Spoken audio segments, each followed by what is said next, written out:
Hi friends, करवा चौथ का त्यौहार आ रहा है। 13 तारीख को करवा चौथ है।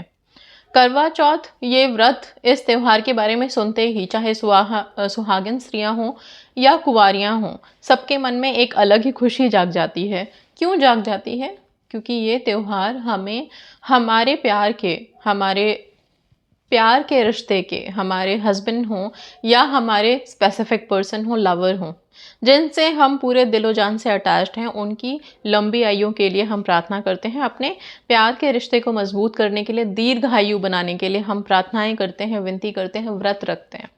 ओके, तो करवा चौथ का त्यौहार इतना महत्वपूर्ण है तो कुछ चीज़ें ज़रूर करेंगे। जैसे हमने तीज पे कुछ उपाय किए थे जिनसे बहुत रिजल्ट्स भी मिले थे, बहुतों के लव रिलेशनशिप में बहुत मिराकुलस रिजल्ट्स मिले थे। वैसे ही आज करवा चौथ के इस त्यौहार पर मतलब जो 13 तारीख को है, उस दिन आप कुछ चीज़ें कर सकते हैं। अब यहाँ पे दो चीज़ें हैं। एक तो है कि जो ऑलरेडी मैरिड हैं, जो शादीशुदा हैं, वो तो नॉर्मल जो उनका व्रत त्यौहार होता है, आपका पूरा सजना संवरना, 16 श्रृंगार है, वो सब है। सारे दिन व्रत रखना, फिर शाम को आप कथा सुनने के बाद, रात में चांद निकलने के बाद आप अर्घ दे करके और अपना व्रत खोलते हैं, राइट। लेकिन जो कुंवारियां हैं वो क्या करें? उनके लिए बड़ी परेशानी होती है। मन तो सबका करता है, करवा चौथ का त्यौहार व्रत ऐसा है कि हर किसी का मन करता है कि हम भी रखें। ओके, और जो लोग स्पेसिफिक पर्सन मैनिफेस्ट करने में लगे हुए हैं, वो तो हमेशा दिलो जान से चाहते हैं, चाहे उनके रिलीजन में ये व्रत हो या ना हो, तभी भी बहुत ज़्यादा उल्लास रहता है कि हम भी कर पाते इस व्रत को, हम भी करते, राइट।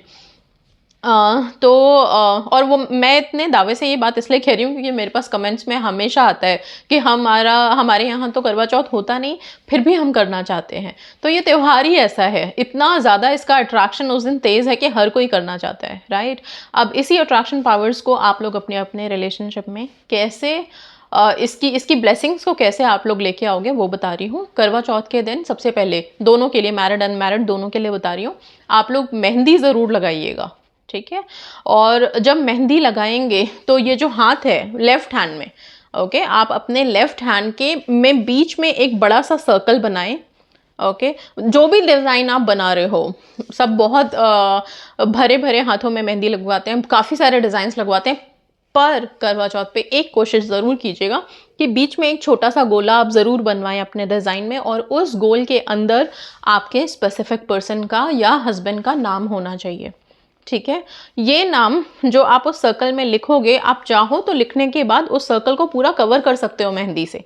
ओके, सपोज आपने एक छोटा सा गोला बनवाया, आप मेहंदी वाले से लगवा रहे हो तो या खुद लगा रहे हो तो एक सर्कल बनाइए, सर्कल के अंदर पहले नाम लिख दो आप, ठीक है। अपने स्पेसिफिक पर्सन का सिंगल फर्स्ट नेम लिख देना, पूरा नाम लिखने की ज़रूरत नहीं है, ठीक है।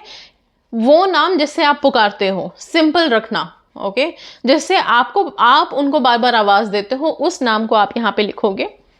लिख करके उस नाम को अगर आपको लगता है कि जैसे अनमैरिड लोगों को ज़्यादा प्रॉब्लम होगी कि हम उसको खुला नहीं छोड़ सकते, हम दिखा नहीं सकते, तो आप उस सर्कल को नाम लिखने के बाद पहले उसको अफर्मेशन दोगे, ओके, कि ये इंसान जिसके साथ मेरा रिश्ता है, हमारा रिश्ता हमेशा के लिए अटूट है, अमर है, बहुत स्ट्रॉन्ग है। और जितनी पॉजिटिविटी वाले अफर्मेशंस हैं वो आप अपने रिश्ते के लिए दे सकते हो, कमिटमेंट के लिए दे सकते हो, शादी के लिए दे सकते हो।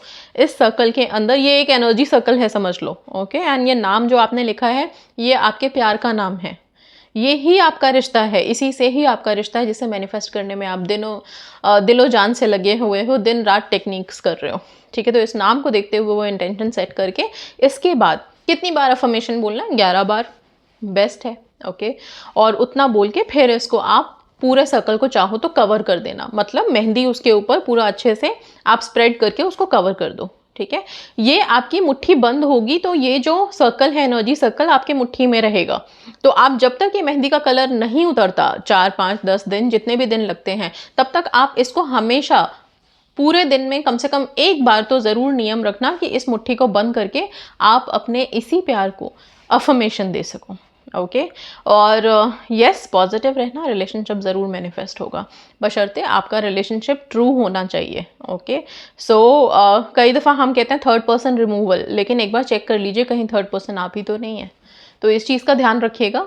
एंड जो सच्चे रिलेशनशिप हैं, सच्चा प्यार है दोनों तरफ, वो तो डेफिनेटली मैनिफेस्ट होगा, उसमें तो कुछ हो ही नहीं सकता, कोई इफ़ एंड बट की कोई गुंजाइश ही नहीं है, वो होगा, डेफिनेटली होगा। अच्छा, ये तो हो गया अनमैरिड के लिए। मैरिड लोग अगर चाहें तो सिर्फ नाम लिख के भी छोड़ सकते हैं, आपको कोई प्रॉब्लम नहीं है, आप ऐसे नाम लिख के छोड़िए, मुट्ठी बंद होनी चाहिए, और अपने रिश्ते के लिए, अपने हस्बैंड वाइफ के रिलेशनशिप के लिए अफर्मेशन ज़रूर दीजिए, बहुत हेल्पफुल रहेगा ये पहली चीज़। दूसरी चीज़ मैरिड के लिए बता रही हूँ, जब आप व्रत में रहेंगे सारे दिन, तो मॉर्निंग में जब आप जो भी कपड़ा आप मॉर्निंग में पहनते हैं, ठीक है, सपोज आपने कोई सूट पहना है और उसके दुपट्टे में आप सुबह से एक गांठ बांधें अपने रिश्ते के लिए, अपने प्यार के, अटूट प्यार के लिए, रिस्पेक्ट रहे आपके रिश्ते में अंडरस्टैंडिंग रहे, केयरिंग रहे, ये सारे अफर्मेशंस देते हुए एक गांठ लगा दीजिए उस दुपट्टे में। अगर साड़ी पहनी है तो साड़ी के पल्ले में आप एक गांठ मार दीजिए, ठीक है।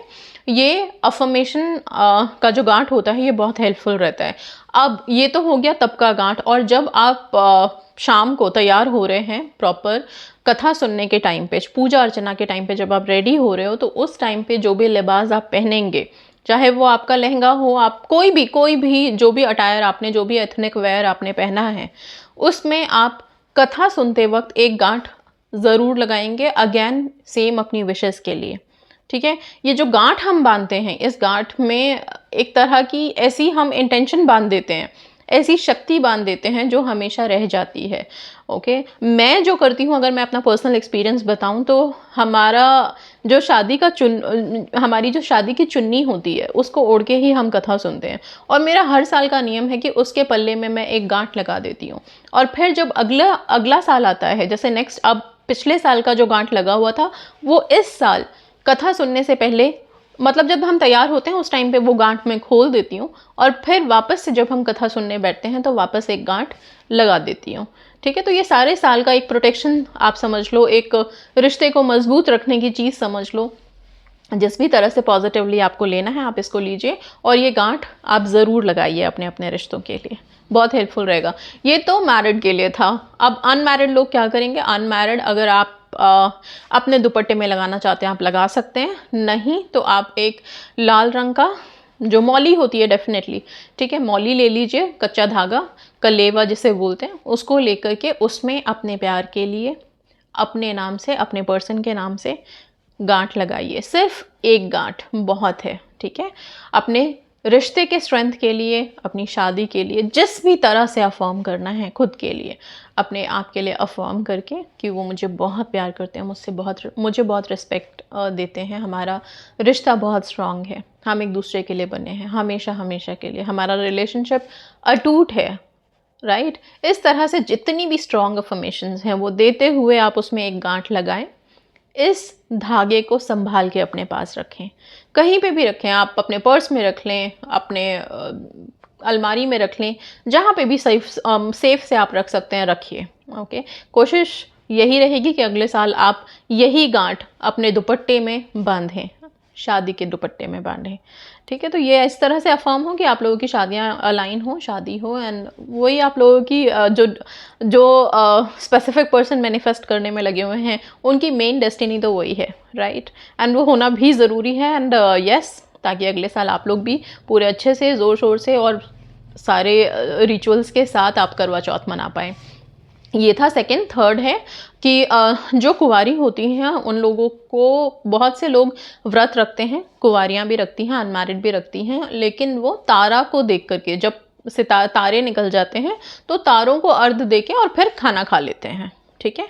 ये होता है अपने जो भी जीवन साथी जहाँ भी है, आप स्पेसिफिक पर्सन है तो भी, नहीं है सोलमेट मैनिफेस्ट कर रहे हैं तो भी, कि जहाँ भी है अच्छा इंसान मिले, अच्छा घर वर दोनों मिले, या फिर स्पेसिफिक पर्सन है तो उसी से शादी हो जाए, मन में वो भावना रखें और व्रत करते हैं लोग। अगर आपके यहाँ आप नहीं कर सकते, जैसे बहुत लोगों के यहाँ नहीं होता तो आप नहीं कर सकते, तो आप क्या कर सकते हैं, आप जब तारे निकल आए आसमान में तो तारों को देखते हुए अपनी अफर्मेशंस अपने रिश्ते को लेके, अपने प्यार को लेके ज़रूर दें, ठीक है। और जो बाकी मैरिड हैं, जब आप चांद को देख के अर्घ देते हैं, उस टाइम पे तो खैर पूजा अर्चना में लग जाते हैं, लेकिन फिर भी चांद को देखते समय अपने रिश्ते को लेकर के अफर्मेशन देना मत भूलिएगा। करवा चौथ का चांद हम लोगों के लिए, सुहागिनों के लिए बहुत पूजनीय हो जाता है, इतना डिवाइन होता है। तो जब हम डिवाइन पावर्स के सामने खड़े हैं तो अपनी अफर्मेशन बोलना भूल नहीं सकते, और अपने रिश्तों को लेके अफर्मेशन तो सबसे ज़्यादा ज़रूरी है बोलना। ठीक है, तो करवा चौथ के कुछ रिचुअल्स आप लोग ज़रूर फॉलो कीजिए। और करवा चौथ का क्योंकि डिवाइन डे है, पूरे दिन वैसे खुश रहते हैं, हम सब खुश रहते हैं, चाहे मैरिड हो चाहे अनमैरिड हो, सबके मन में एक अलग सी खुशी रहती ही रहती है। ठीक है, तो दोनों को ही करवा चौथ का गोल्डन मिनट मिस नहीं करना है। अपने रिश्तों के लिए उस दिन अफर्मेशन दीजिएगा, कोई और विश नहीं। मेरा सिर्फ ये कहना रहेगा कि हर कोई अपने अपने रिश्तों के लिए, चाहे अगर आप ब्लेस्ड रिलेशनशिप में हैं तो भी आप अफर्मेशन दीजिए, अगर आप अपने रिलेशनशिप को अभी कुछ मैनिफेस्ट करने में लगे हुए हैं तो भी आप अफर्मेशन ज़रूर दीजिएगा। क्योंकि ये दिन जो है ये है सिर्फ रिश्ते का, प्यार का, ओके, दिलों के मेल का। तो इस दिन तो सिर्फ दिल की बातें, सिर्फ रिश्तों की बातें। ठीक है, तो और यस, करवा चौथ का गोल्डन मिनट अगर 13 तारीख को करवा चौथ है तो 13 तारीख के अकॉर्डिंग दिन के 1:10 का गोल्डन मिनट है, एक ही टाइम है, ये ध्यान रखिएगा। ऐसा नहीं है कि अगर आपने दिन के 1:10 मिस कर दिया तो रात को बोल देंगे क्या, नहीं। इस दिन सिर्फ एक गोल्डन मिनट है जो है दिन के 1:10 का। ओके, सो ध्यान से आप अलार्म सेट कर लीजिए बेशक से। गोल्डन मिनट 1:10 जैसे ही शुरू हो, अपने रिश्ते को लेकर के जितनी पॉजिटिव अफर्मेशन है खुश होकर दिल से दीजिए। ठीक है, ताकि आप लोगों के रिश्ते में वही मिठास रहे, वही खुशबू रहे। ऑल राइट, और बाकी आप लोगों के यहाँ जिस तरह से इस व्रत को मनाया जाता है, खुशी खुशी मनाइए। हो सके तो रात में सोने से पहले ग्रैटिट्यूड जर्नल में भी अपने रिलेशनशिप के लिए पॉजिटिव चीज़ें लिखिए। ओके, क्योंकि हम जिस दिन हाई वाइब्रेशंस में होते हैं उस दिन जितनी टेक्निक्स करें बहुत अच्छा रहता है। रोज़ाना तो हम 40 दिन का लेके चलते हैं, कभी 21 दिन का लेके चलते हैं प्रोसीजर, कभी 7 दिन, 5 दिन, इस तरह से हर कुछ कुछ दिनों के प्रोसीजर्स होते हैं, कुछ कुछ दिनों के टेक्निक्स होते हैं। लेकिन जब डिवाइन डेज होते हैं ना तो वो एक दिन होता है और एक वन टाइम एक्टिविटीज़ होती हैं सारी, उसको तो कभी मिस नहीं करना चाहिए। ओके, तो करवा चौथ के दिन अपने अपने रिश्तों के लिए रात में सोने से पहले हो सके तो ग्रैटिट्यूड जर्नल ज़रूर लिखें अपने। अगर कोई ग्रैटिट्यूड जर्नल अपने रिश्तों के लिए नहीं लिख सकते, अनमैरिड लोगों को ज़्यादा प्रॉब्लम होती है, तो वो एक पेपर पे लिखें अपने रिश्ते के लिए जो भी लिखना है, रेड कलर के पेन से लिखें, तैयार हों, सब रेडी रहें। ओके, कुछ अच्छे वाइब्रेंट क्लोथ्स पहनना उस दिन, ताकि वाइब्रेशंस हाई रहे। जो लिखो, जो सोचो, जो अफर्म करो वो सब सच हो, एंड होगा, डेफिनेटली होगा। सो करवा चौथ की ढेरों बधाइयाँ आप सभी को, शुभकामनाएं, सबके लिए मंगलमय हो। और बस that's all. Thank you so much, God bless you all.